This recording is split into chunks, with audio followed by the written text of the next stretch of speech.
Bapak, Ibu, Saudara yang dikasihi oleh Tuhan, salam sejahtera dalam Tuhan Yesus Kristus. Mari kita merenungkan firman Tuhan dari surat 1 Yohanes pasal 1 ayat 5-7. Demikian firman Tuhan. Dan inilah berita yang telah kami dengar dari Dia, dan yang kami sampaikan kepada kamu. Allah adalah terang, dan di dalam Dia sama sekali tidak ada kegelapan. Jika kita katakan bahwa kita beroleh persekutuan dengan Dia, namun kita hidup di dalam kegelapan, kita berdusta dan kita tidak melakukan kebenaran.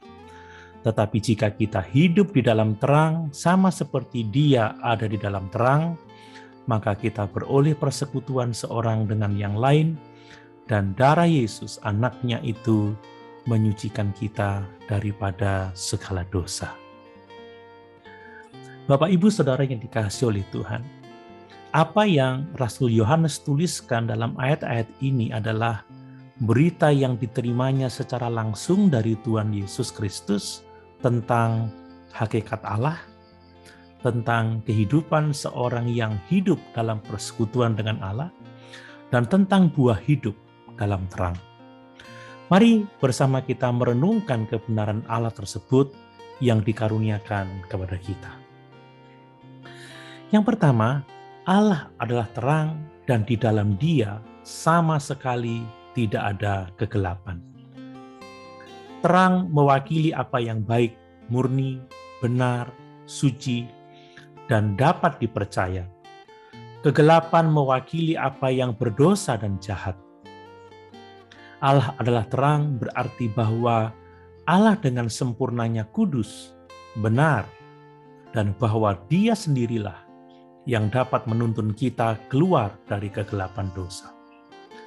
Terang juga berkaitan dengan kebenaran, dan di dalam terang semua yang ada akan dinyatakan, apakah itu baik atau buruk.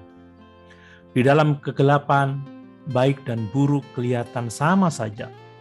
Tetapi di dalam terang, baik dan buruk jelas perbedaannya. Sebagaimana kegelapan tidak dapat bertahan dalam terang, dosa tidak akan dapat bertahan di hadirat Allah yang kudus. Jika kita ingin memiliki hubungan dengan Tuhan, kita harus menanggalkan cara hidup kita yang penuh dengan dosa. Menyatakan kita milik Allah tetapi masih hidup dalam dosa adalah kemunafikan.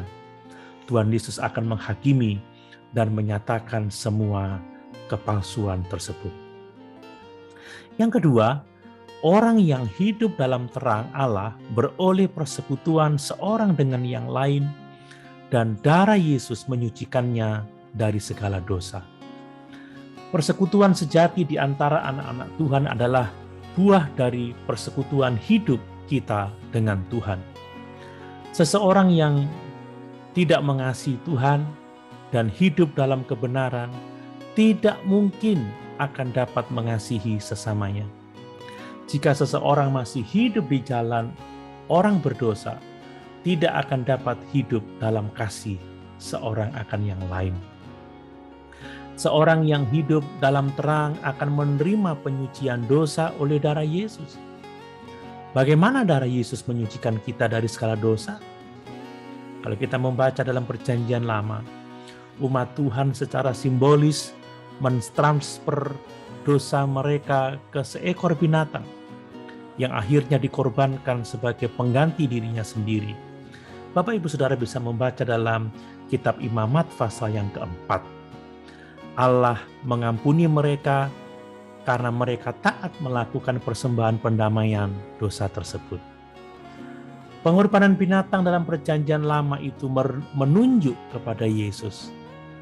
Pengampunan dosa sejati datang dari Tuhan Yesus. Dalam Yohanes 1 ayat 29 dituliskan, pada keesokan harinya Yohanes melihat Yesus datang kepadanya dan ia berkata, "Lihatlah anak domba Allah yang menghapus dosa dunia." Dosa membawa kematian, dan Tuhan Yesus mati bukan karena dosanya sendiri, tetapi karena dosa kita semua.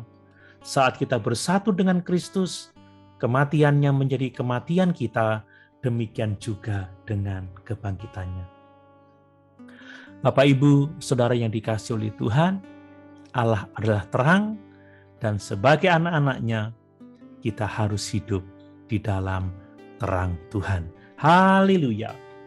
Tuhan Yesus memberkati.